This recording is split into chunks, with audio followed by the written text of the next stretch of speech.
everyone, welcome to Study with Aman. This is Amandeep Kaur. Today we are going to cover part 4th of our Environment and Ecology Current Affairs series from December 2019 to March 2020. So आज हमारा 4th lecture है. अभी lecture थोड़े बड़े होंगे ताकि हम जल्दी से जल्दी सब कुछ कवर कर ले. एग्जाम से पहले आप अगर अच्छे से सब कुछ कवर कर लोगे तो रिवीजन के लिए भी आपके पास अच्छा खासा टाइम हो, इसीलिए लेक्चर थोड़े बड़े होंगे. वैसे अगर हाफ एन आवर का रखते तो बहुत सारे लेक्चर हो जाते हैं इन्वायरमेंट के, लेकिन अभी जो है थोड़े बड़े होंगे तो जल्दी कवर कर पाओगे. आज 4th लेक्चर है तो इसके बाद एक 5th होगा, उसमें पूरा कंप्लीट करवा दिया जाएगा. सो आज के लिए जो हमारा फर्स्ट टॉपिक है, हमने बायोडाइवर्सिटी से रिलेटेड हम टॉपिक्स कवर कर रहे थे, तो उसमें 1-2 टॉपिक और बचे हैं. उसके बाद पॉल्यूशन से रिलेटेड, क्लाइमेट चेंज से रिलेटेड जितने भी इन्वायरमेंट के अंदर टॉपिक्स हैं उनको कवर करेंगे. सो सेंटर नोटिफाइज, आज का जो हमारा फर्स्ट टॉपिक है वो है सेंटर. और एक बात और, जब हमारा 5th लेक्चर कल हो जाएगा उसके बाद आपको इसका पीडीएफ भी मिल जाएगा. आप टेलीग्राम चैनल अगर अभी तक आपने किसी ने ज्वाइन नहीं किया है तो आप वो ज्वाइन कर लीजिए, वहां पे आपको इसका पीडीएफ भी मिल जाएगा. सो फर्स्ट टॉपिक हमारा है centre notifies new wetland conservation rules. कल हमने वेटलैंड्स के बारे में एक टॉपिक पढ़ा था जिसमें हमने पढ़ा था कि जो रामसर कन्वेंशन है उसके अंडर इंडिया की 10 वेटलैंड्स को और इंक्लूड कर लिया गया है उस लिस्ट में. आज एक टॉपिक और है, इसमें है कि सेंटर ने नोटिफाई किया है न्यू वेटलैंड कंजर्वेशन रूल्स. सो जितना भी इन्वायरमेंट से रिलेटेड रूल्स वगैरह आते हैं तो वो मिनिस्ट्री ऑफ इन्वायरमेंट, फॉरेस्ट और क्लाइमेट चेंज की तरफ से आते हैं. इन्होंने क्या किया है, हैज पुट फॉरवर्ड गाइडलाइंस. इन्होंने गाइडलाइंस दिए हैं for implementing wetland conservation and management rules 2017. तो wetland conservation and management rules वैसे 2017 में रूल्स आ गए थे, लेकिन अभी न्यू गाइडलाइंस दिए हैं कि उनको किस तरह से इम्प्लीमेंट करना है. तो रिवीजन जो की गई है इन रूल्स की 2017 की is to bring the role of state wetlands authorities to the fore for wetland conservation.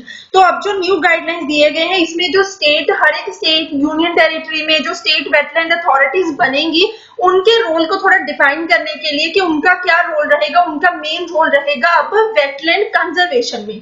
So as the rules have been framed under the environment, ये भी याद रखना है कि जो rules frame किए गए हैं ये under Environment Protection Act 1986 है. The ultimate responsibility rests with the Ministry of Environment, Forest and Climate Change. तो इसका इस लाइन का मतलब ये है कि जो rules form किए गए हैं वो इन्वायरमेंट प्रोटेक्शन एक्ट 1986 के अंडर किए गए हैं. तो इसका मतलब ये है कि ये सेंट्रल ये वाला जो लॉ है ये सेंट्रल गवर्नमेंट के अंडर है, तो इसीलिए जो सेंट्रल हमारी मिनिस्ट्री है अल्टीमेट रिस्पॉन्सिबिलिटी उसी की रहेगी कि किस तरह से इन रूल्स को उन्होंने इम्प्लीमेंट करना है. लेकिन उसके बाद जो रिस्पॉन्सिबिलिटीज है वो स्टेट वेटलैंड अथॉरिटीज को दिए जाएंगे. सो यहाँ पे कुछ की फीचर्स हैं, वो है prohibits conservation for non wetland uses, setting up और expansion of industries in wetland areas. तो प्रोहिबिट करना है, रोकना है कन्वर्जन. यहाँ पे कन्वर्जन है, conversion for non wetland uses, setting up और expansion of industries in wetland areas. उसके बाद क्या प्रोहिबिट करना है, रोकना है disposal of construction and demolition waste within the wetland. उसके बाद जो है each state and union territory will have to, उनको पक्का जो है हर एक स्टेट को, हर एक यूनियन टेरिटरीज को क्या करना पड़ेगा, सेटअप करनी पड़ेगी कि wetland authority that will define strategies for wetland conservation.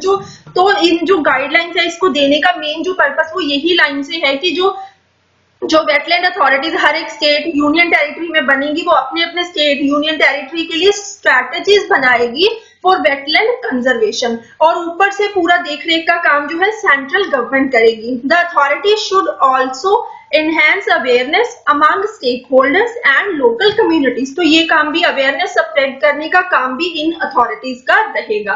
सो अगर वेटलैंड की बात करें, wetland it is a land area that is saturated with water either permanently और seasonally and it takes on the characteristics of a distinct ecosystem. उसके बाद applicability rules की कहां पे है, these rules shall apply to the following wetlands. और wetland complexes कहां पे होगी, एक तो वेटलैंड जो कैटेगराइज्ड है as wetlands of international importance under the Ramsar convention. दूसरे कौन सी है, wetlands as notified by the central government, state government, and Union Territory Administration, provided that these rules shall not apply to the wetlands falling in areas covered under the Indian Forest Act 1927। तो किन किन के अंदर है? एक तो जो wetland international importance की रामसर कन्वेंशन के अंडर है, दूसरे जो है wetlands as notified by central, state, union territory administration.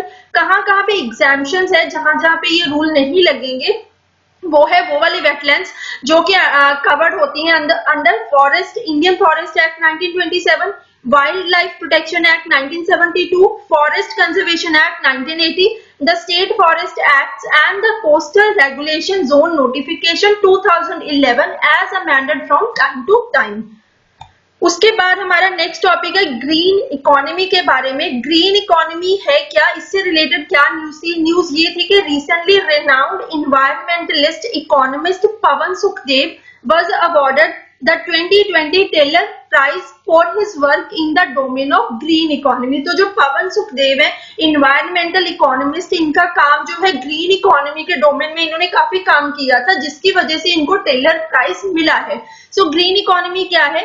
As per the United Nations environment programme, green economy is one that improves human wellbeing and build social equity while significantly reducing environmental risk and ecological scarcities। अब जो हमारी normal economy है उसमें क्या होता है कि जैसे कि हम बहुत ज्यादा इकोनॉमिक एक्टिविटीज होती हैं, इंडस्ट्रीज वगैरह लगते हैं, तो कितना पोल्यूशन होता है, हमारे इन्वायरमेंट को सब कुछ कितना खराब करता है।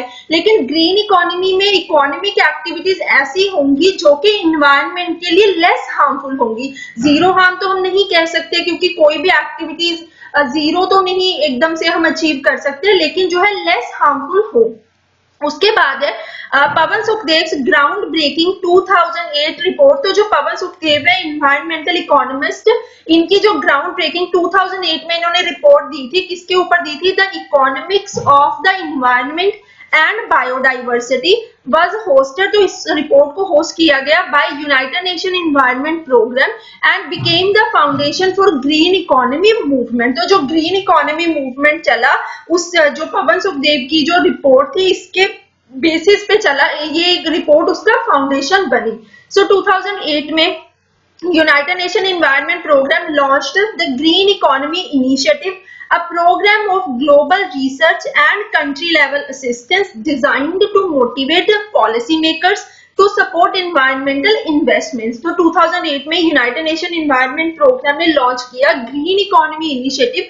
ये एक ऐसा प्रोग्राम था of global research and country level assistant, ताकि जो है जितने भी हर कंट्री में पॉलिसी मेकर्स हैं उनको मोटिवेट किया जाए कि वो सपोर्ट करें इन्वायरमेंटल इन्वेस्टमेंट्स, कि वो इन्वायरमेंट में भी इन्वेस्ट करें।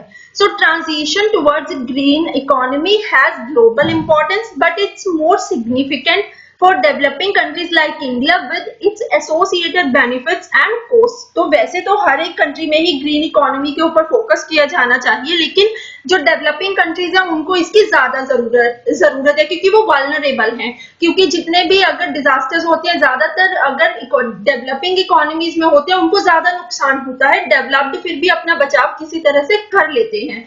सो अगर टेलर प्राइज जो है इसकी बात करें फॉर एनवायरनमेंट, ये स्टैब्लिश किया गया था in 1973। It is one of the oldest international environmental award.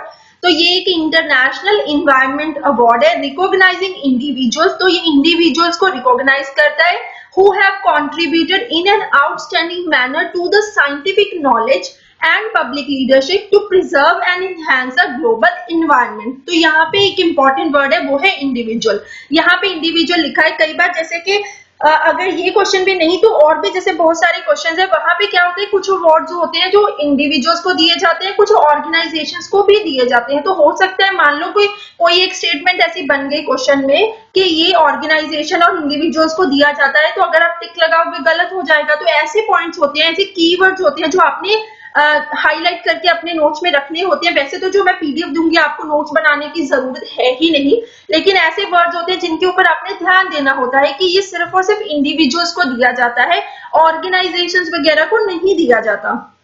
उसके बाद है जिस प्रोजेक्ट के ऊपर पवन सुखदेव ने काम किया था, रिपोर्ट दी थी on economics of environment and biodiversity, TEEB जिसको कह सकते हैं।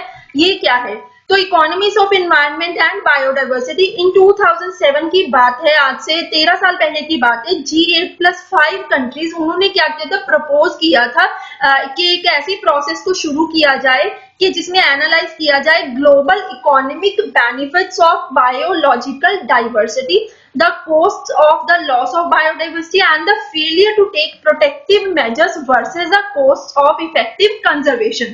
कहने का मतलब है 2007 में G8+5 कंट्रीज इन्होंने प्रपोजल दिया था कि हमें जो है इनिशिएट करनी चाहिए ऐसी एक प्रोसेस जिससे जितनी भी ग्लोबल इकोनॉमिक एक्टिविटीज है उनको एनालाइज किया जाए कि अगर हम जो है बायोलॉजिकल डाइवर्सिटी के ऊपर ध्यान देते हैं तो हमें कितना फायदा होगा और अगर हम नहीं देते हैं तो हमें कितना नुकसान होगा। तो उसके बाद जो है in response to this global study was conducted, तो इस तरह से इसके रिगार्डिंग फिर ग्लोबल स्टडी की गई। किसने कंडक्ट करवाई, by Germany and the European Commission under Pavan Sukhdev. तो ये पूरी जो स्टडी जो कंडक्ट करवाई गई ये पवन सुखदेव जो है उन्हीं के अंडर करवाई गई, which led to the establishment of, पहले सोचा गया कि ऐसे जैसे कि 2007 में सोचा गया कि ऐसे हमें करना चाहिए। उसके बाद जर्मनी और यूरोपियन कमीशन ने स्टडी कंडक्ट करवाई पवन सुखदेव के अंडर, जब पवन सुखदेव के अंडर सारी स्टडी हुई थी तो उसके बाद जाके इस्टेब्लिश हुआ TEEB। तो उसके बाद जाके TEEB जो है वो इस्टेब्लिश हुआ based in Geneva Switzerland at the International Environment House। The TEEB office is hosted by UNEP।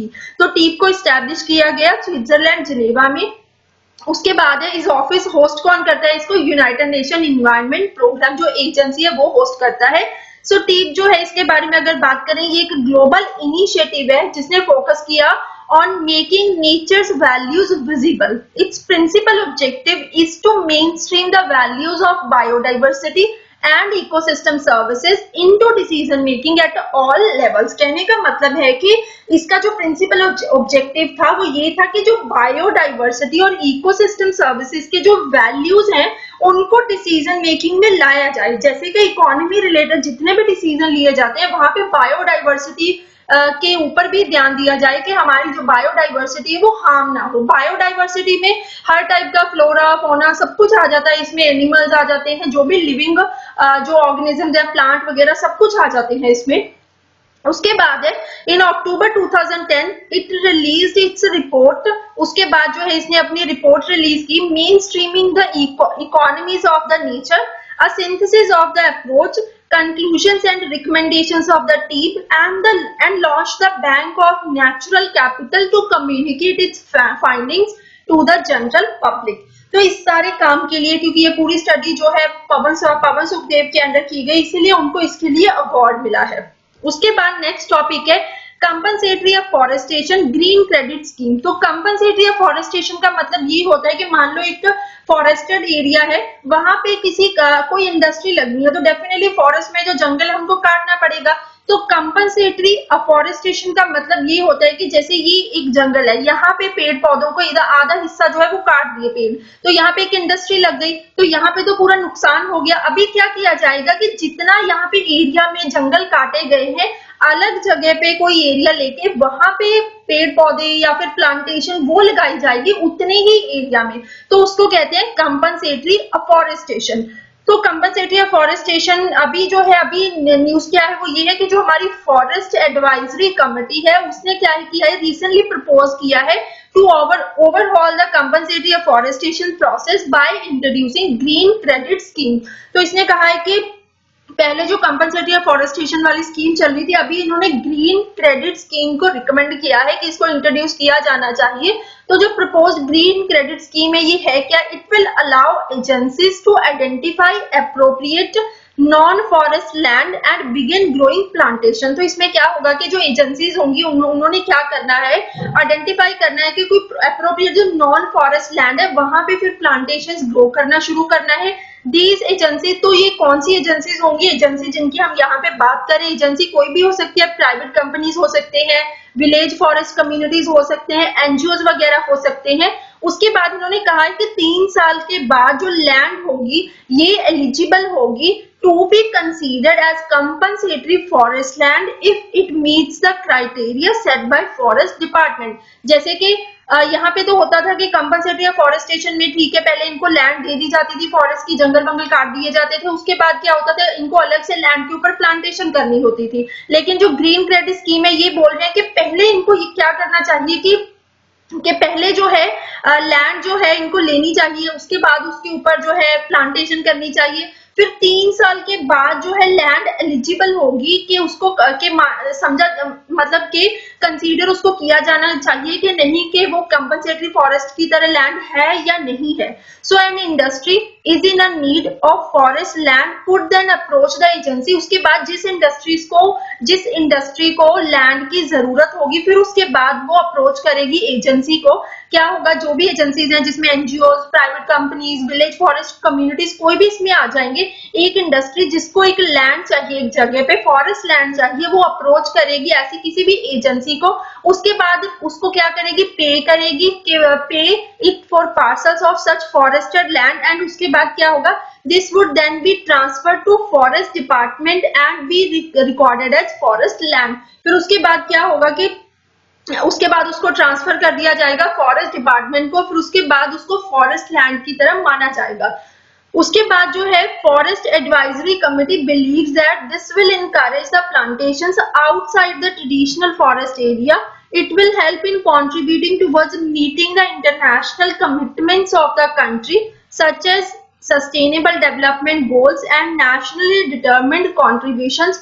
SDG goals 2015 में आए थे, 2015 से 2030 तक का टारगेट है। काफी इसमें 17 गोल्स हैं, 169 टारगेट्स हैं जिनको पूरा करना है।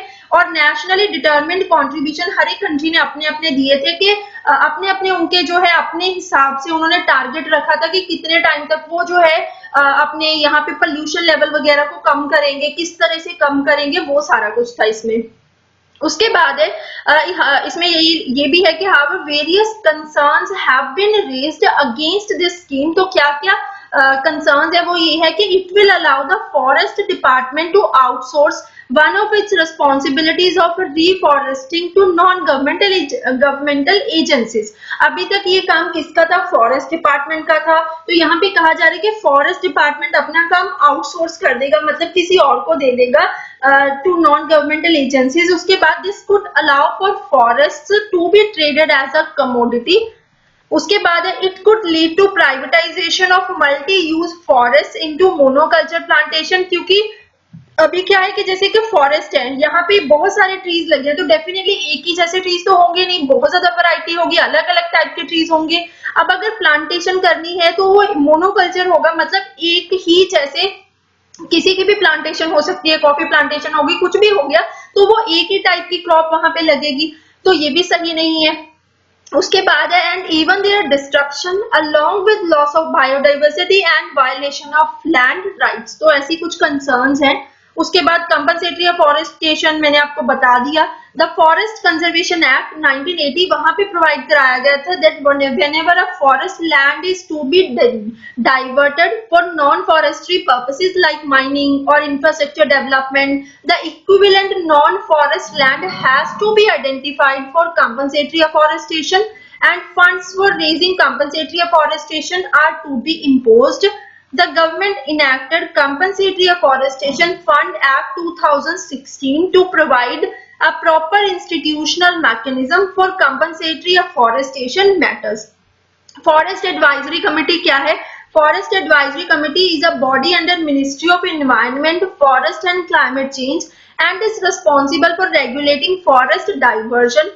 It comprises of official members from Forestry Division and independent experts who are non-official members। उसके बाद नेक्स्ट हमारा टॉपिक है क्लाइमेट न्यूट्रलिटी प्लान।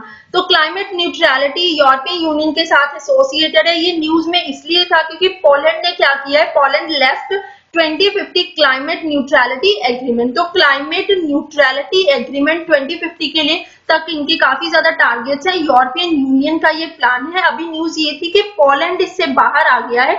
पोलैंड ने कहा था कि शायद इनका जो इशू था वो फंड से रिलेटेड था, कि वो अभी फंड्स जो है इसको दे नहीं पा रहे थे, तो इसलिए पोलैंड जो है इससे बाहर आ गया। तो ये है क्या, इट इज इसको कहते हैं, इसको जो है एक तो ये क्लाइमेट न्यूट्रलिटी प्लान एग्रीमेंट कुछ भी कह दो, दूसरा इसका नाम है यूरोपियन ग्रीन डील और Europe's man on moon movement. तो ये भी आपने याद रखना है। तो ये सारे इसी के नाम हैं। The European union will aim to reach non zero green house gas emission by 2050। तो ये इसका गोल था कि 2050 तक यूरोपियन यूनियन के जितने भी कंट्रीज हैं उन्होंने non zero green house gas emission तक पहुंचना है, कि जितने भी ग्रीन हाउस के एमिशन है वो जीरो कर दिए जाएं। A goal that will be enshrined in a climate law to be presented in March 2020।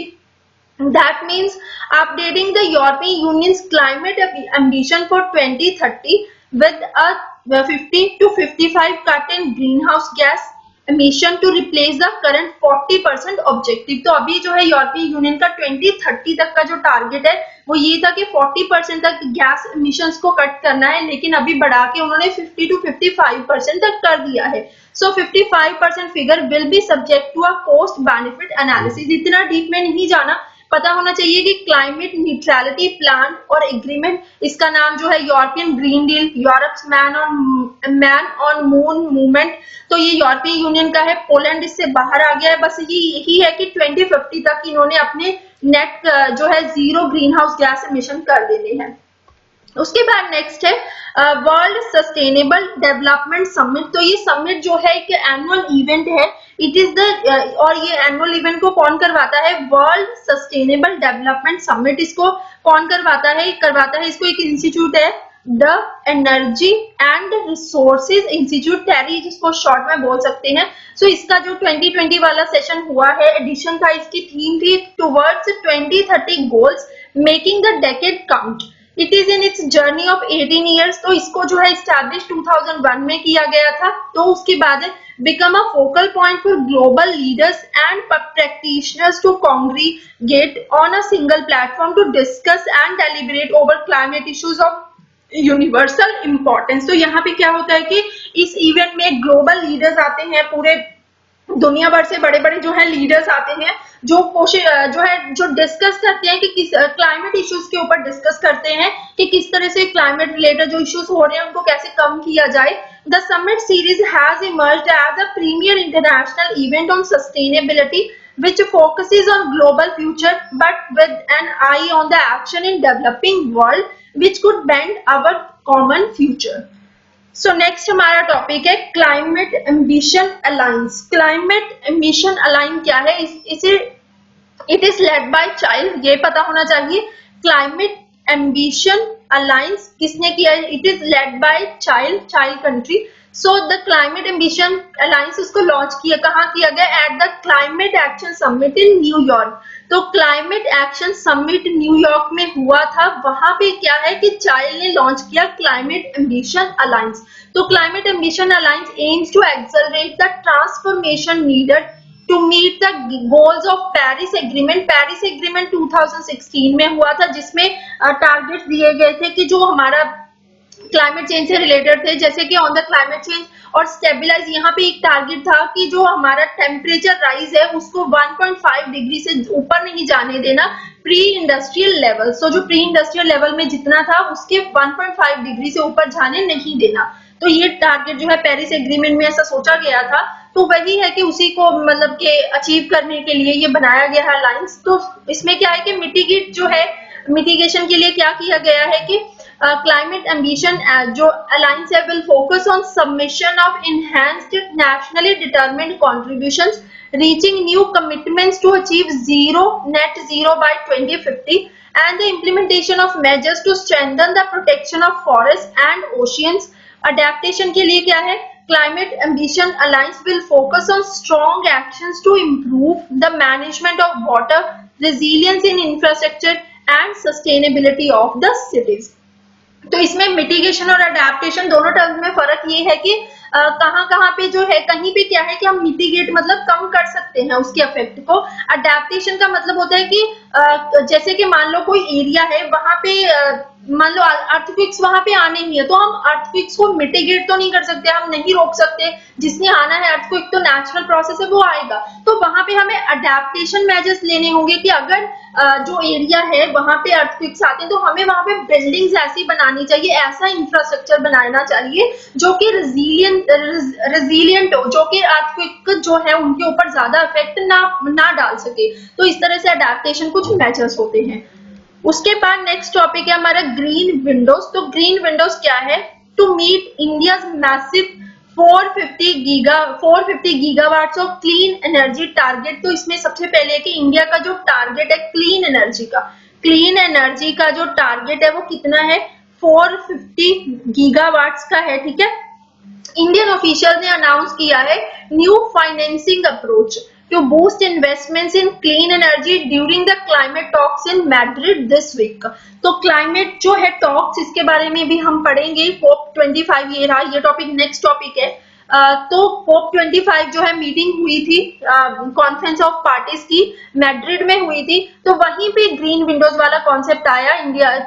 India के जो टारगेट है 450 गीगावाट क्लीन एनर्जी टारगेट है, इसको कैसे अचीव किया जाए, क्योंकि इसमें इन्वेस्टमेंट्स बहुत ज्यादा चाहिए, बहुत ज्यादा पैसा चाहिए। अब गवर्नमेंट के पास तो इतना ज्यादा पैसा तो होता नहीं है कि सारा इन्वेस्ट कर सके, गवर्नमेंट की और भी बहुत सारी प्रायोरिटीज होती है।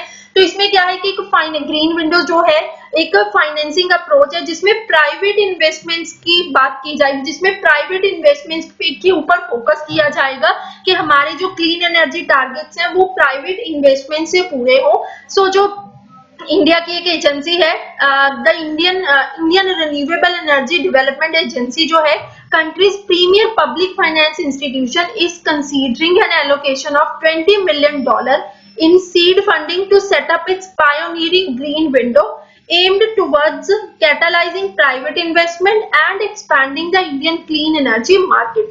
तो हमारी जो ये वाली एजेंसी है आयरेडा, तो ये वाली तो वैसे गवर्नमेंट एजेंसी है, ये गवर्नमेंट एजेंसी है, जितने भी रिन्यूएबल एनर्जी रिलेटेड प्रोजेक्ट्स वगैरह होते हैं उनको फंड करती है। लेकिन इसी ने, क्योंकि इनके पास भी बहुत ज्यादा गवर्नमेंट के पास पैसे तो हो नहीं सकते कि एक ही जगह पे लगा दे, तो इन्होंने ही क्या किया है कि एक ग्रीन विंडो नाम की अप्रोच को ये लेके आए हैं। ग्रीन विंडो में क्या रहेगा कि इंडिया के जो, इसमें क्या है कि जो प्राइवेट इन्वेस्टमेंट्स को अट्रैक्ट किया जाएगा और फिर उनको जो है जो प्राइवेट प्लेयर्स हैं उनको जैसे मोटिवेट वगैरह किया जाएगा।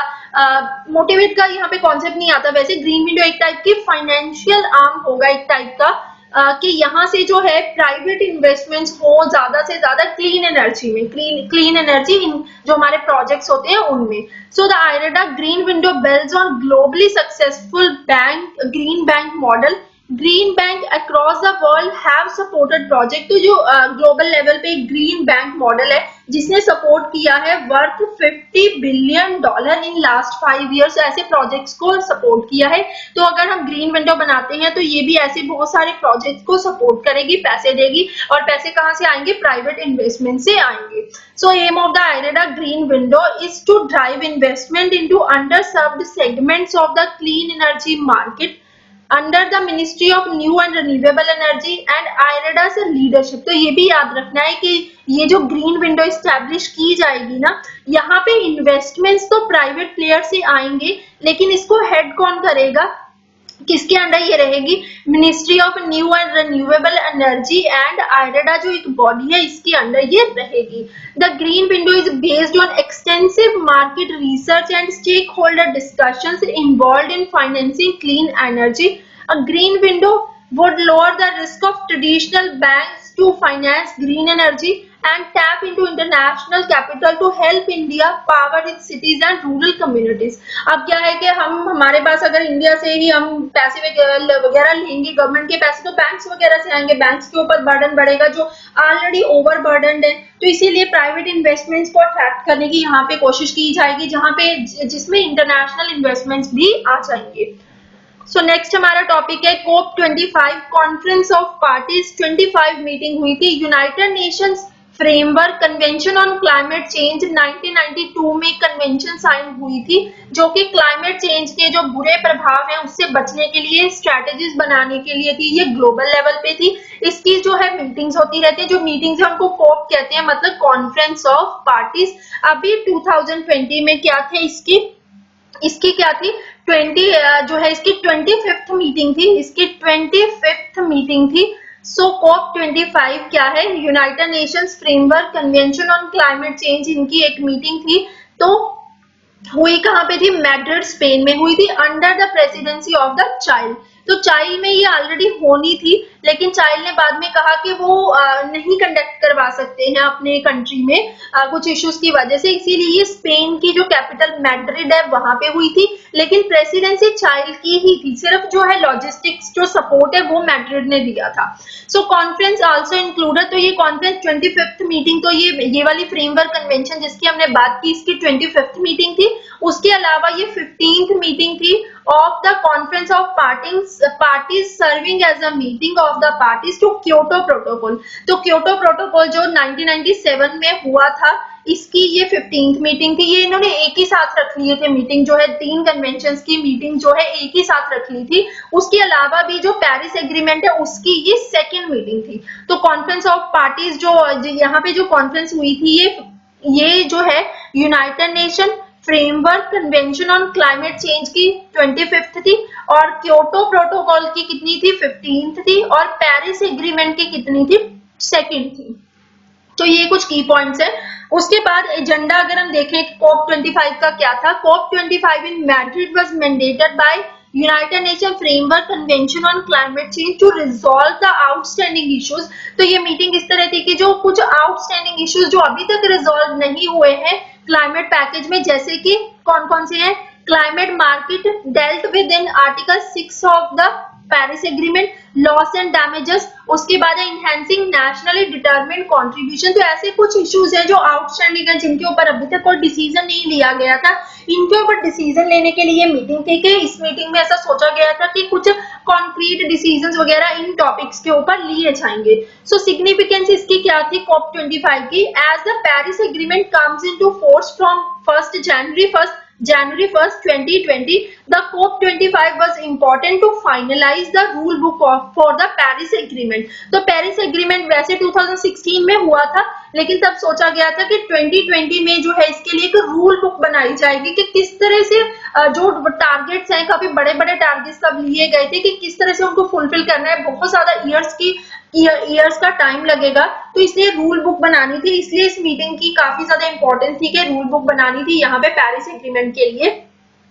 उसके बाद है owing to its original location in Chile, a nation with around 4,000 miles of coastline, the leadership dubbed this year's event the Blue COP। तो इस बार जो है मीटिंग हुई थी उसको ब्लू कॉप का नाम दिया। कॉन्फ्रेंस ऑफ पार्टी है COP, laying out its intention to focus on oceans।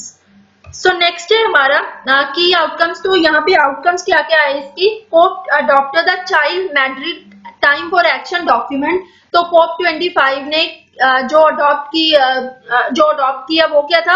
Document child Madrid time for action document. उसके बाद किस किस टॉपिक्स के ऊपर बात की? जैसे कि emission reduction rather than strong. यहाँ पे कुछ डिसअपॉइंटमेंट्स हैं कि वैसे सोचा गया था कि बहुत ज्यादा स्ट्रॉन्ग लैंग्वेज में ये कहा जाएगा कि एमिशन को कितना रिड्यूस करना है, कैसे रिड्यूस करना है, लेकिन थोड़ा ढीला ढाला काम हुआ, कुछ टारगेट्स के अकॉर्डिंग कुछ खास हुआ नहीं। क्योंकि क्या होता है कि इतनी सारी कंट्रीज जब मिलते हैं, डेवलप्ड कंट्रीज है, उनके अपने जो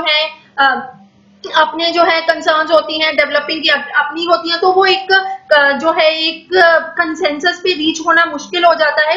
तो rather than strong language setting out a clear timeline for nation to enhance their NDCs in 2020। जो एनडीसीज है वो नेशनली डिटरमिन्ड कॉन्ट्रीब्यूशंस है, जो कि हर एक कंट्री ने अपने लिए लेने होते हैं। पहले लिए थे 3-4 साल पहले, पेरिस एग्रीमेंट के बाद लिए थे सबने, कि किस तरह से करके हर एक कंट्री को अपने अपने कंट्री में पोल्यूशन लेवल वगैरह को कम करना है। हमने भी लिए थे, लेकिन जब ये लिए थे तब ऐसा सोचा गया था कि 2020 में सारे कंट्रीज को अपना बताना है कि कितना टारगेट उन्होंने अचीव किया या फिर उनका काम कैसे चल रहा है।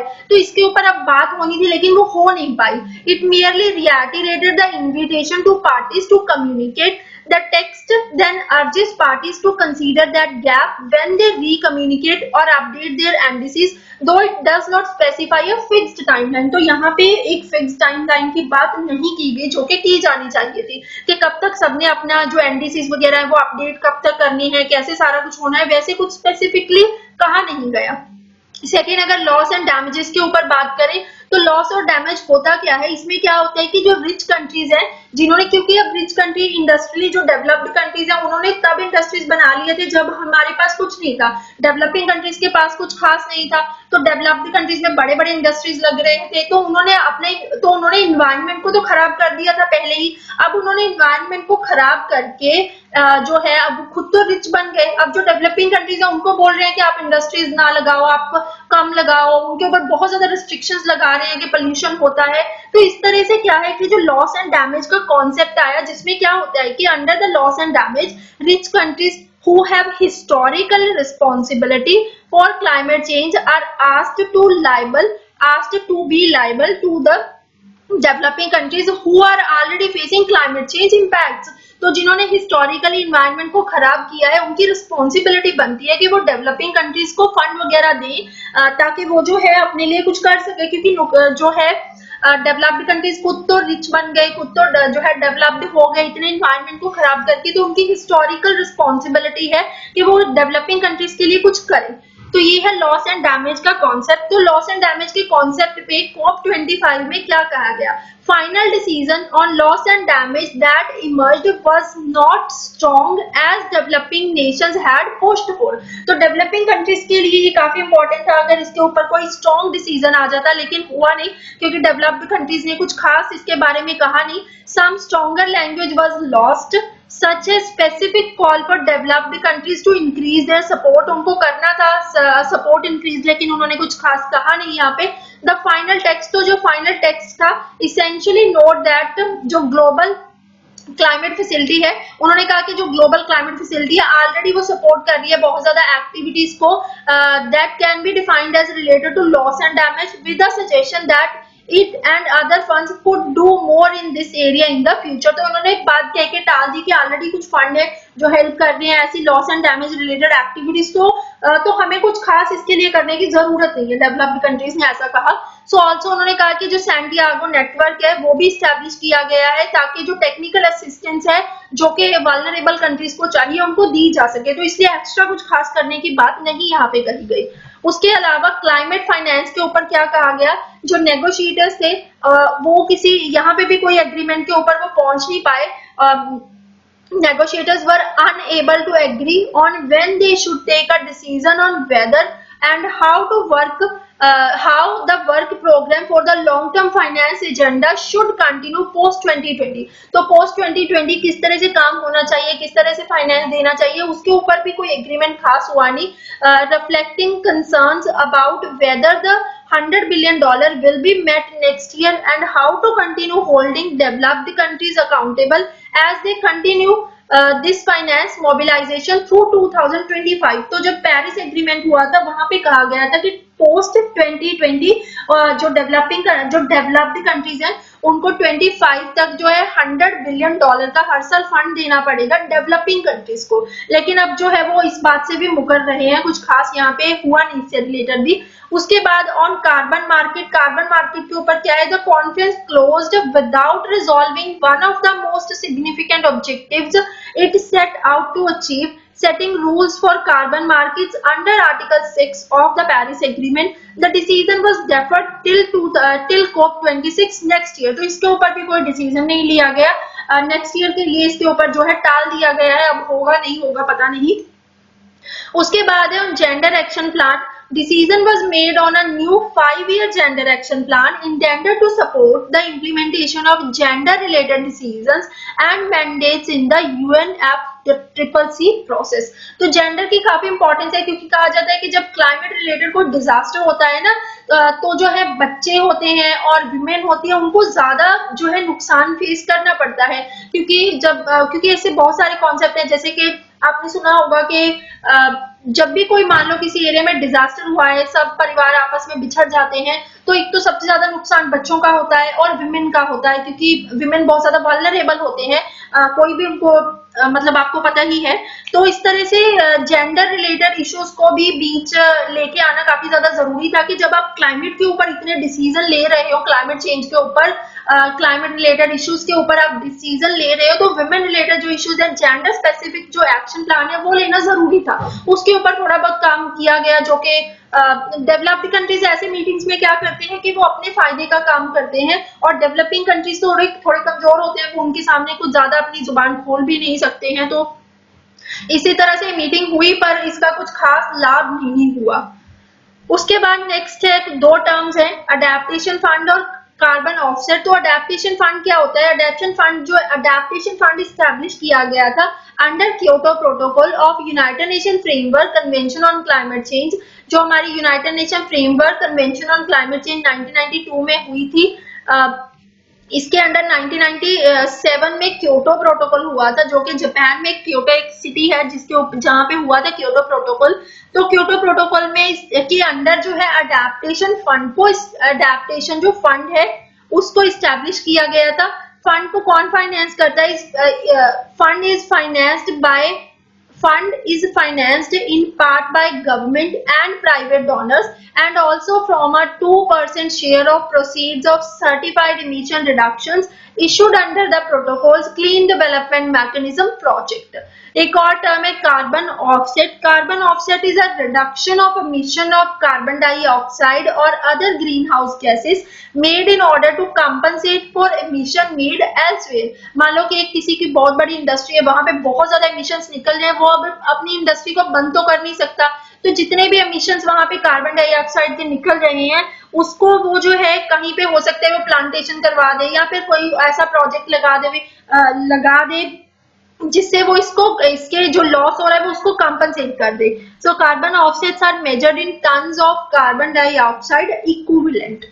उसके बाद नेक्स्ट है हमारा recently a report titled ocean deoxygenation everyone's problem was released by international union for conservation of nature. तो इस रिपोर्ट को रिलीज किया गया, जो अभी हमने COP25 पढ़ी है, इसका जो सेशन मैड्रिड में हुआ था।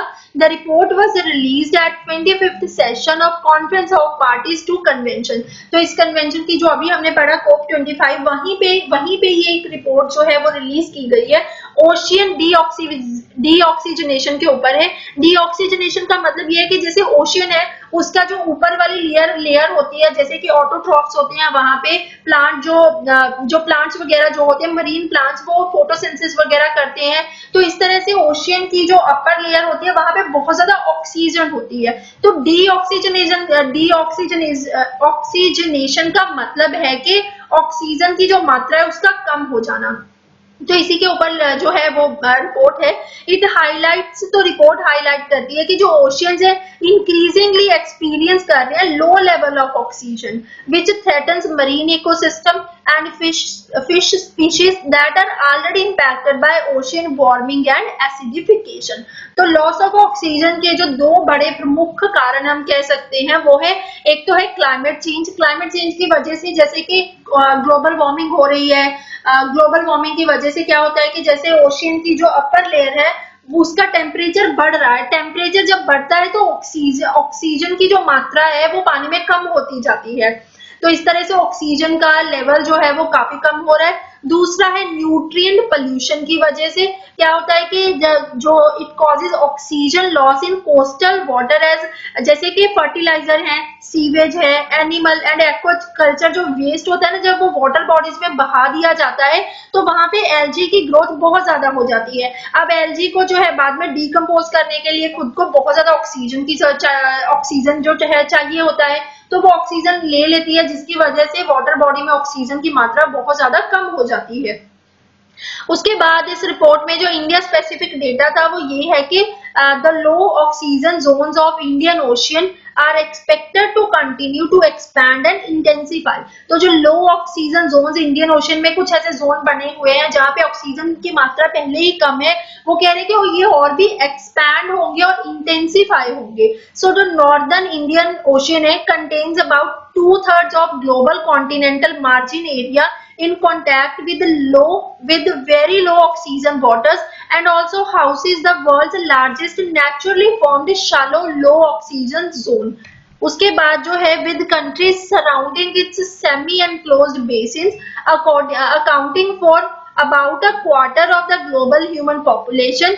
Indian Ocean's environment, biodiversity and living resources are most vulnerable to human induced changes, especially the deoxygenation.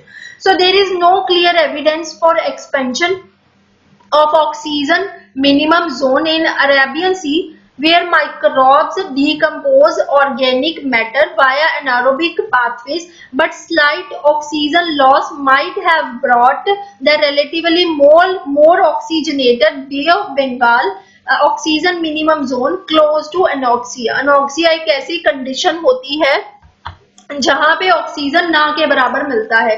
So hypoxia anoxia has developed in several Indian estuaries. तो इंडिया की एस्चुरी वहां होती है जहां पे जैसे कि रिवर है, जब वो जाके ओशन में गिरती है तो वहां पे एस्चुरी बनती है. तो एस्चुरीज में काफी ज्यादा इंडिया की बहुत सारे इंडियन एस्चुरीज में अनॉक्सिया जैसी कंडीशन देखने को मिलती है, बेज में, पोर्ट्स में, ह्यूमन एक्टिविटीज की वजह से.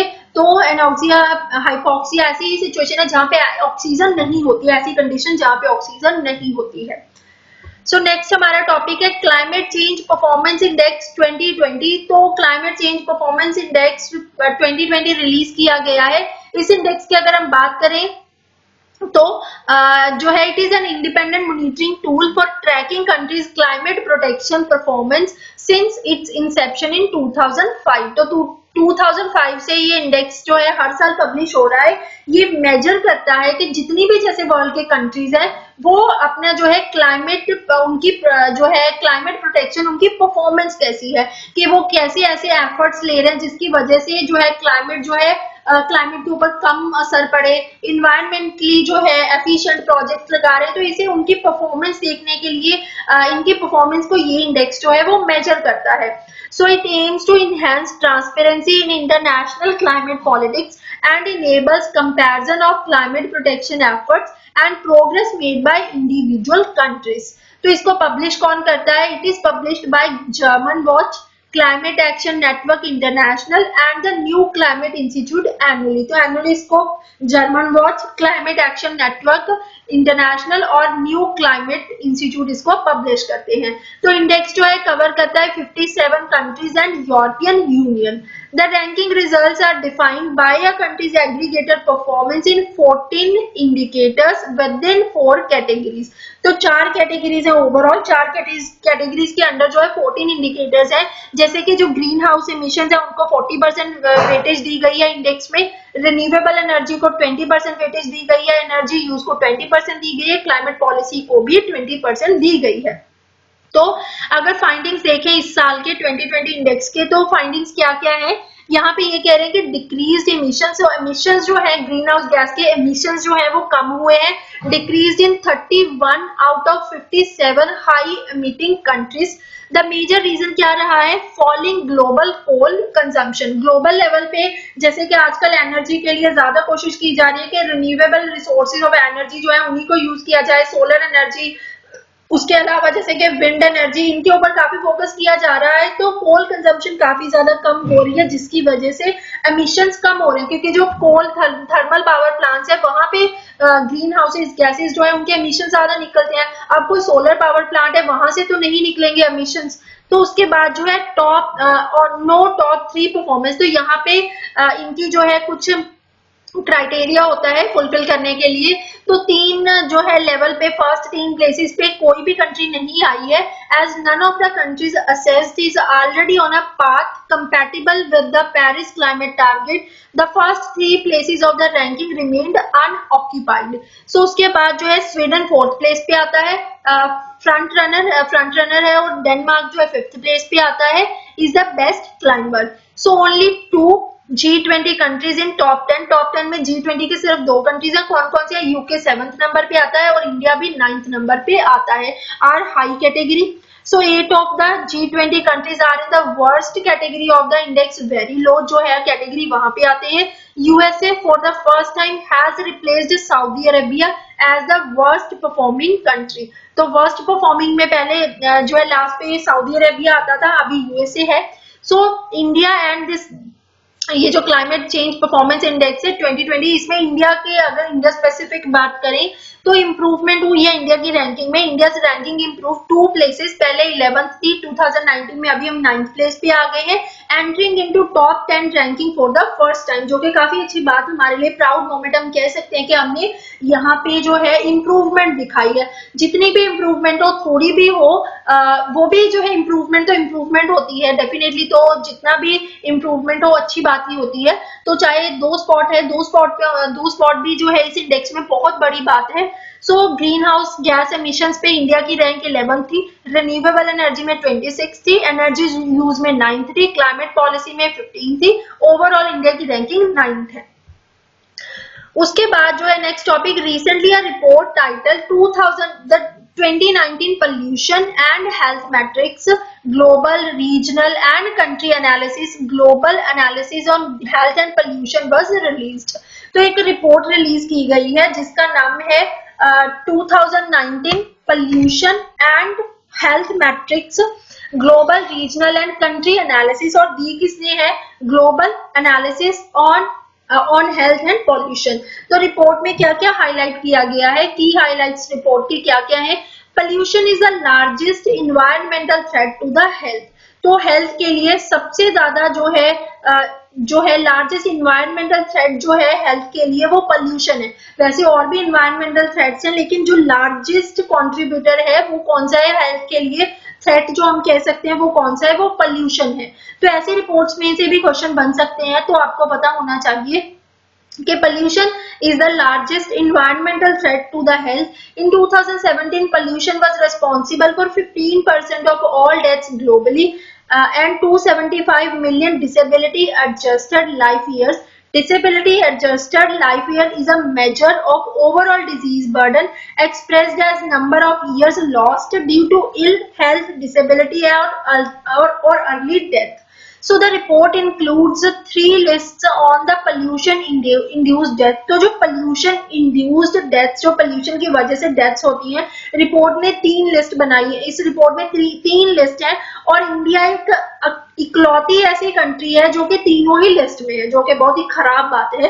सो 3 लिस्ट कौन कौन सी है? Annual premature pollution related deaths, यहाँ पे India accounts for highest number of such deaths in the world, about 2.3 million, followed by the China with about 1.8 million। So next report है annual premature of air pollution। यहाँ पे सिर्फ pollution है जिसमें air, water, हर type का pollution आएगा। यहाँ पे सिर्फ एयर pollution, ऐसे कीवर्ड्स के ऊपर ध्यान दिया करो। Annual premature air pollution related deaths, India 2nd place पे आता है, चाइना जो है फॉलोड बाय चाइना। तो कितने डेथ्स हैं? मिलियन नहीं याद करने होते आपने, बस स्पॉट पता होना चाहिए, फर्स्ट या सेकंड है जो भी कौन से स्पॉट पे है। सो पोल्यूशन थर्ड जो है पोल्यूशन डेथ्स पर 1 lakh people, India ranks 10th with 174 deaths पर 1 लाख पीपल। तो इंडिया इकलौती ऐसी कंट्री है जो कि तीनों ही लिस्ट में आया है, जो कि खराब बात है बहुत ज्यादा। So India has seen increasing industrial and vehicular pollution from urban growth while poor sanitation and contaminated indoor air in low income countries। तो इंडिया में क्या है कि इंडिया जो है, इंडिया का इतना खराब रैंक जो है इसकी वजह से आया है क्योंकि अर्बन ग्रोथ जैसे कि हो रही है, उसकी वजह से इंडस्ट्रियल एंड व्हीकुलर जो है पोल्यूशन वो हो रहा है। तो उसके बाद जो है जो लो इनकम कंट्रीज हैं वहां पे किसकी वजह से हो रहा है? Poor sanitation and contaminated indoor air जो है इसकी वजह से हो रहा है। उसके बाद नेक्स्ट है global alliance on health and pollution. ये वाला जो रैंकिंग है ये इंस्टीट्यूट जिसने दी है उसके बारे में थोड़ा पढ़ लेते हैं क्योंकि यूपीएससी कई बार इनमें से भी क्वेश्चन पूछ लेता है। सो global alliance on health and pollution is a collaborative body made up of more than 60 members and observers that advocate for resources and solutions to pollution problems. So it was formed in 2012 by prominent members like, तो ये 2012 में form किया गया और बहुत सारे ने मिलके किया है, किसी एक ने नहीं किया, जैसे कि world bank, united nation environment programme, united nation development programme, तो इतने सारे बहुत सारे हैं, यूरोपियन एशियन डेवलपमेंट बैंक है, यूरोपियन कमीशन है, more than 25 low and middle income countries and non-profit agencies to address pollution and health at scale.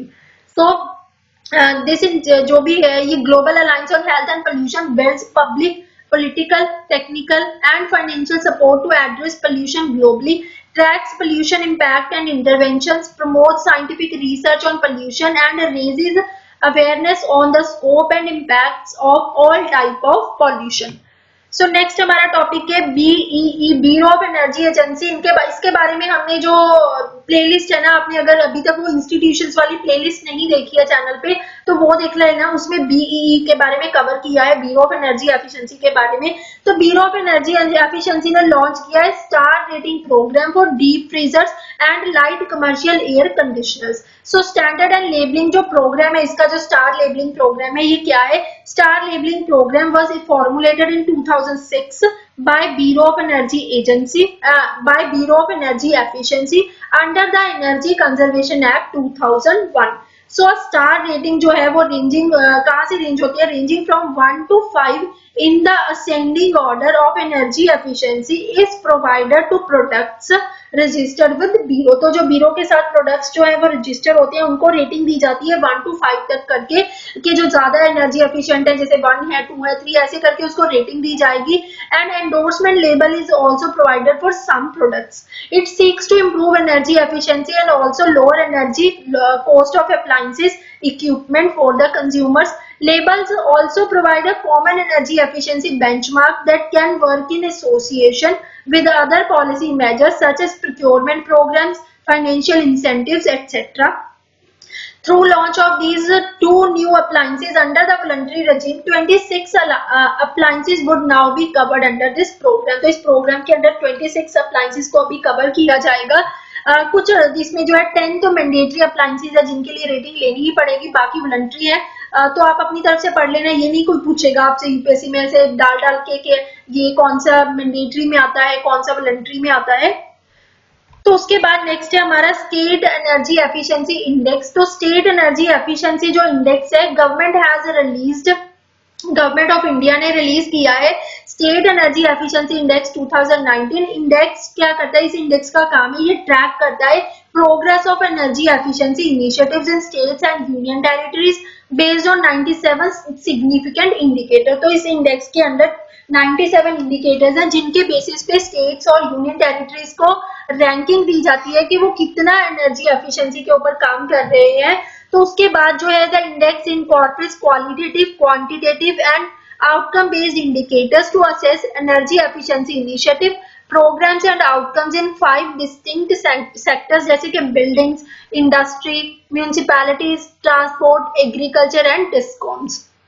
तो उसके बाद जो है अबाउट द इंडेक्स, अगर इंडेक्स की बात करें तो ये पहली बार 2018 में रिलीज किया गया था। इंडेक्स ज्यादा पुराना नहीं है, अभी बना है। सो द इंडेक्स को डेवलप कौन करता है? Index developed by bureau of energy efficiency. ये काफी इंपॉर्टेंट है, किसी भी इंडेक्स का आपको पता होना चाहिए कि कौन इसको लॉन्च कर रहा है। तो इसको डेवलप किया है गवर्नमेंट ऑफ इंडिया ने, इसको लॉन्च किया है, रिलीज किया है, लेकिन इसको डेवलप किया है bureau of energy agency in association with the Alliance for an Energy Efficient Economy. So 2019 index has included new indicators.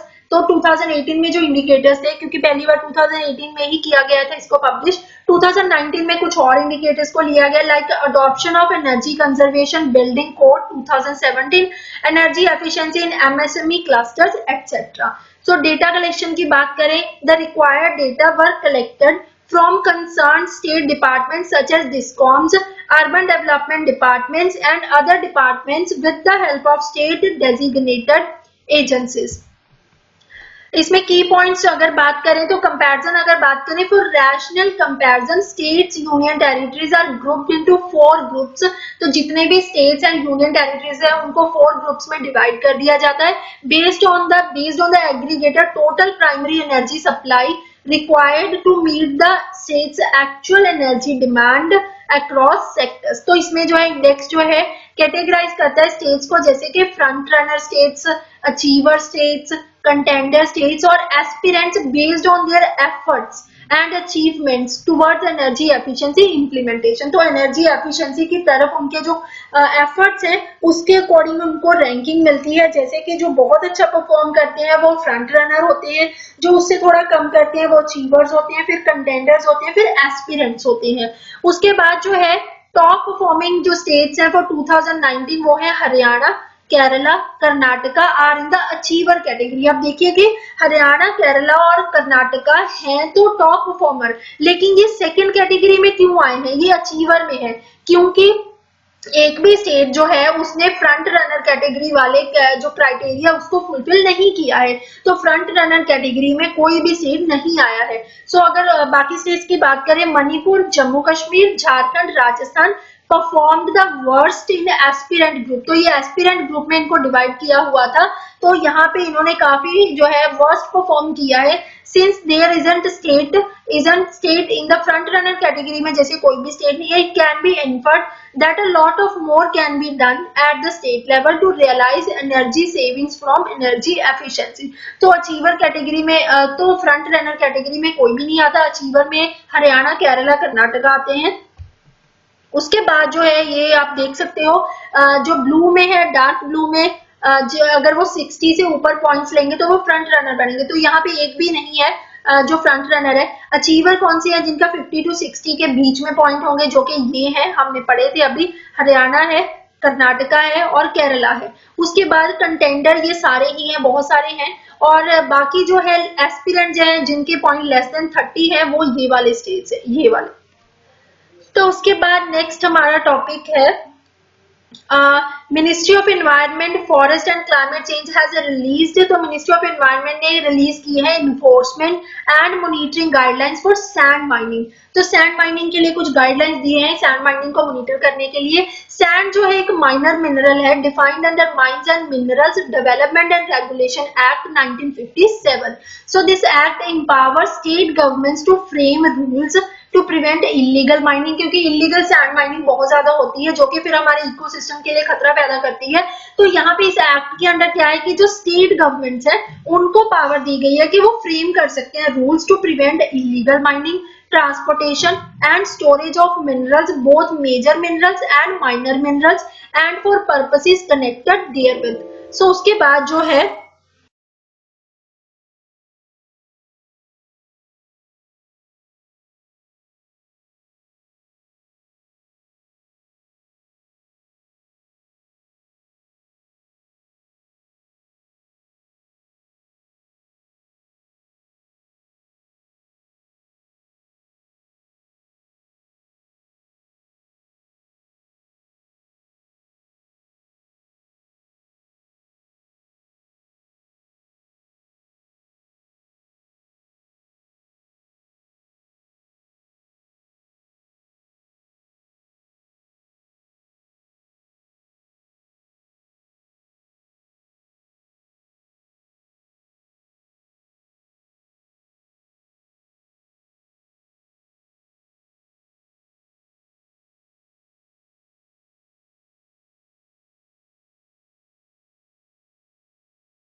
Sorry, बीच में लैपटॉप बंद हो गया था, सो बैटरी लो थी। सो हमने यहाँ तक कवर कर लिया था।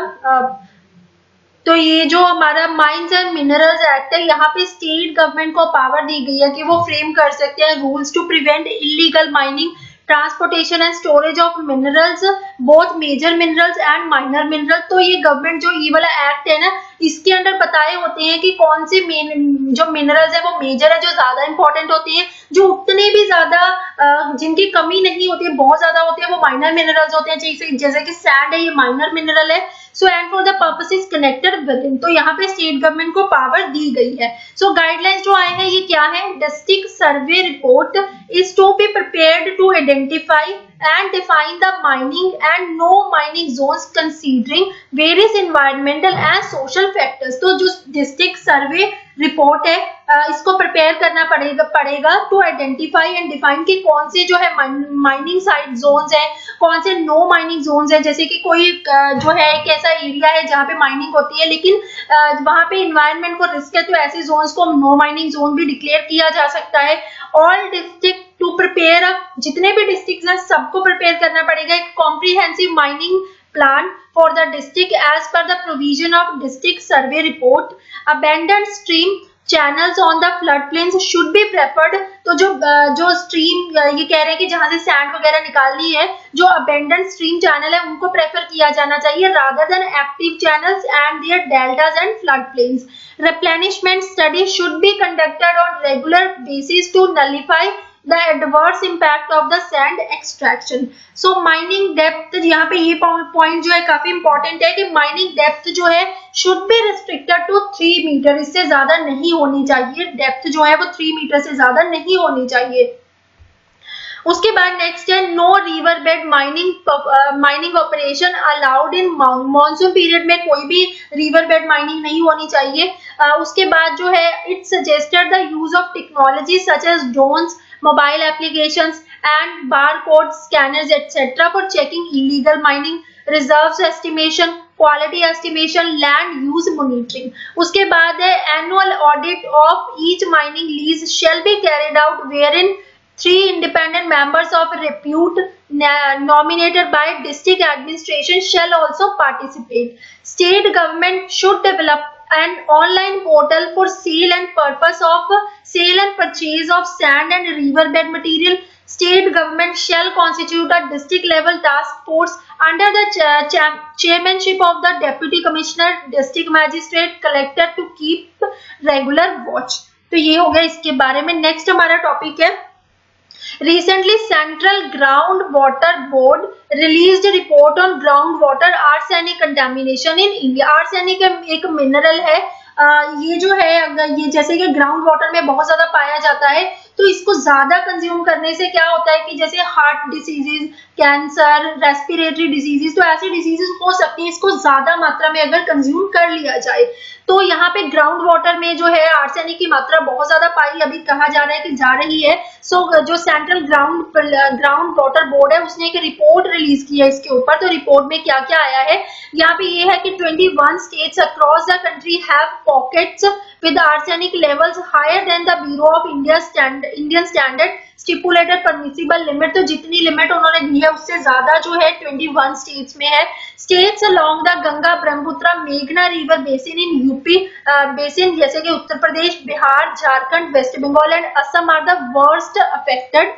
Arsenic contamination is groundwater has penetrated the flood chain, yet mitigation measures are targeted in treatment of groundwater or supply of surface water। Also, the government testing of water sources for arsenic contamination has also been restricted to drinking water sources। It has not widened the scope of investigation to water sources used for irrigation. तो ये सारी reports जो है, report में findings आई है कि जो government testing होती है ना वाटर रिसोर्सेज की आर्सेनिक के लिए कि आर्सेनिक कंटामिनेशन तो नहीं है, वो सिर्फ और सिर्फ ड्रिंकिंग वाटर के लिए होती है, इरिगेशन के लिए नहीं की जा रही। अब इरिगेशन जो है जिस वाटर से क्रॉप्स को इरिगेट किया जाएगा वो भी तो इंसान ही कंज्यूम करेंगे, तो डेफिनेटली अगर पानी में आर्सेनिक की मात्रा ज्यादा है तो इंसानों के अंदर ही जाएगा जब वो खाएंगे क्रॉप्स को। तो यहाँ पे यही है कि पता चला है कि जितना भी टेस्टिंग वगैरह होती है सिर्फ ड्रिंकिंग वाटर के लिए होती है, इरिगेशन जो के लिए जो वाटर यूज किया जाता है उसके लिए नहीं होती है। उसके बाद अगर हम सेंट्रल ग्राउंड वाटर बोर्ड की बात करें, it is a subordinate office of ministry of water resources entrusted with the responsibility of providing scientific inputs for management, exploration, monitoring, assessment, augmentation and regulation of groundwater resources of the country. So sources क्या क्या है arsenic contamination के? Natural processes in groundwater जैसे कि weathering of rocks, minerals comprising sand, silt and clay followed by leaching and runoff. Anthropogenic जो कि human activities होती हैं, like intensive exploitation of groundwater, application of fertilizers, burning of coal, leaching of metals from coal ash tailings, जिसकी वजह से arsenic की मात्रा हमारे ग्राउंड वाटर में बहुत ज्यादा हो रही है. सो नेक्स्ट है हमारा topic, according to an analysis of a national aeronautics and space administration data. तो नासा ने एक रिपोर्ट दी है. नासा जो है स्पेस एजेंसी यूएसए की है, इसने एक रिपोर्ट दी है, रिलीज की है by environmental NGO Greenpeace. तो उसको जो रिपोर्ट थी वो जो इन्वायरमेंटल हमारा इन्वायरमेंटल एनजीओ है, ग्रीन पीस इंटरनेशनल एनजीओ है, उसने दी थी रिलीज. नासा ने जो है रिलीज बाय रिपोर्ट प्रिपेयर की है, नासा ने रिलीज की है ग्रीन पीस जो एनजीओ है. ठीक है, तो प्रिपेयर की है नासा ने और इसको रिलीज किसने किया है? एनजीओ ग्रीन पीस ने, जो कि एक इंटरनेशनल एनजीओ है, इन्वायरमेंट रिलेटेड एक्टिविटीज में ये पार्टिसिपेट करते हैं, उन्हीं के ऊपर फोकस करते हैं. सो यहाँ पे ये है कि India has more than 15% of all the anthropogenic sulfur dioxide hotspots in the world detected by ozone monitoring instrument satellite. तो नासा की सैटेलाइट के थ्रू पता चला है कि वर्ल्ड के जितने भी एंथ्रोपोजेनिक सल्फर डाइऑक्साइड हॉटस्पॉट्स बने हुए हैं ना, वो 15% वर्ल्ड के इंडिया में है, मीन सबसे ज्यादा है. उसके बाद है मेजर SO2 जो एमिशन हॉटस्पॉट इंडिया में कौन कौन से हैं? आर हॉटस्पॉट वो होते हैं एरियाज जहां पे उस चीज की मात्रा जैसे कि ज्यादा पाई जाती है. मतलब SO2 एमिशन हॉटस्पॉट्स मतलब वहां पे SO2 की मात्रा जो है एमिशन ज्यादा होते हैं. सो इन इंडिया कहाँ पे है? सिंगरौली एमपी में है, नवेली and Chennai in Tamil Nadu, Talcher and Jharsuguda in Orissa, Korba in Chhattisgarh, Kutch in Gujarat, Ramagundam in Telangana, Chandrapur and Koradi in Maharashtra. So the vast majority of plants in India lack flue gas desulfurization technology. तो यहाँ पे ये है कि बहुत सारे इंडिया में पावर प्लांट्स ऐसे हैं जहाँ पे एक फ्लू गैस डीसल्फराइजेशन टेक्नोलॉजी होती है, जिसकी वजह से जब वो होती है ना ऊपर चिमनी लगी होती है, वहां से जब धुआं वगैरह निकलता है तो वो अगर flue gas desulphurisation technology use हो रही है तो वो उसके सल्फर को जो है ज्यादा एयर में जो है जाने नहीं देंगे, उसको वहीं पे रोक लेंगे. तो इस तरह से टेक्नोलॉजी पता चला कि बहुत सारे प्लांट्स में नहीं है इंडिया में to reduce their air pollution according to the analysis. As per country wise world rankings, India was found at the top position. तो ये इंपॉर्टेंट है, India was found at the top position in emitting SO2 as it has a maximum hotspots. The report said SO2 emissions are a significant contributor to air pollution. Largest source of SO2 in the atmosphere is the burning of fossil fuels in power plants and other industrial facilities. तो ये सारे points आपके लिए जरूरी है पढ़ने. उसके बाद एयर पोल्यूशन से रिलेटेड एक और रिपोर्ट है, world air quality report 2019. World air quality report 2019 इसको रिलीज किया है by pollution tracker, IQ air and Greenpeace. इन दोनों ने क्या किया, इसको रिलीज किया है. इसमें जो है क्या होता है, ranking is based on a comparison of particulate matter 2.5 levels. So Bangladesh emerged as the most polluted country for particulate matter 2.5. Pakistan, Mongolia, Afghanistan and India followed behind respectively. Number 1 पे क्या है? बांग्लादेश है, नंबर 2 पे पाकिस्तान है, नंबर 3 पे मंगोलिया है, नंबर 4 पे अफगानिस्तान है, नंबर 5 पे इंडिया है. तो इंडिया ओवरऑल तो नंबर 5 पे है, लेकिन इंडियन सिटीज इसमें सबसे ज्यादा आ रही है इस इंडेक्स में. अगर सिटीज वाइज बात करें और सिटीज जो है सिटीज वाइज अगर बात करें तो गाजियाबाद जो है इंडिया की सिटी वो नंबर 1 पे है. अगर कंट्रीज वाइज बात करें तब तो बांग्लादेश नंबर 1 है और इंडिया 5th प्लेस पे है, लेकिन अगर सिटीज की बात करें तो इंडिया नंबर 1 पे है. While cities in India on average exceed the WHO target for annual 2.5 exposure by 500%, national air pollution decreased by 20% from 2018 to 19, with 98% of cities experiencing improvements. These improvements are believed to be largely a result of economic slowdown, IQ और air set. तो ये सारे points आज के लिए बहुत है, बहुत सारे टॉपिक्स हमने कवर कर लिए हैं. रिवीजन थोड़ी बहुत कर लेते हैं. बहुत सारे टॉपिक्स हमने कवर किए हैं जो हाँ, सबसे पहले हमने कवर किया centre notifies new wetland rules, green economy के बारे में पढ़ा, compensatory afforestation, green credit scheme के बारे में पढ़ा, climate neutrality plan, world sustainable development summit, climate ambition alliance, green Windows, COP25 के बारे में पढ़ा. फिर हमने अडेप्टेशन फंड और कार्बन ऑफसेट के बारे में देखा. उसके बाद एक रिपोर्ट टाइटल ओशियन डीऑक्सीजनेशन के बारे में पढ़ा, क्लाइमेट चेंज परफॉर्मेंस इंडेक्स 2020. उसके बाद 2019 पोल्यूशन एंड हेल्थ मैट्रिक्स के बारे में पढ़ा. फिर पढ़ा bureau of energy efficiency star rating programme. Then उसके बाद स्टेट एनर्जी एफिशिएंसी इंडेक्स 2019. उसके बाद पढ़ा मिनिस्ट्री ऑफ एनवायरनमेंट के जो उन्होंने रिलीज किया है enforcement and monitoring guidelines for sand mining. फिर हमने पढ़ा central ground water board released report on ground water arsenic contamination in India. उसके बाद पढ़ा नासा की सैटेलाइट से जो डेटा आया है वहां से पता चला कि सल्फर डाइऑक्साइड की जो इमिशन है वो सबसे ज्यादा इंडिया में होते हैं. उसके बाद वर्ल्ड एयर क्वालिटी रिपोर्ट 2019 के अकॉर्डिंग जो है जो मोस्ट पोल्यूटेड कंट्री वो बांग्लादेश है. मोस्ट पोल्यूटेड सिटीज में इंडिया की गाजियाबाद सिटी आती है. सो आज के लिए इतना ही. आज बहुत सारा कवर कर लिया है. बस एक लेक्चर इन्वायरमेंट एंड इकोलॉजी का वो आएगा, वो भी इतनी ही लेंथ का होगा. उसके बाद इन्वायरमेंट एंड इकोलॉजी का आपका कंप्लीट हो जाएगा.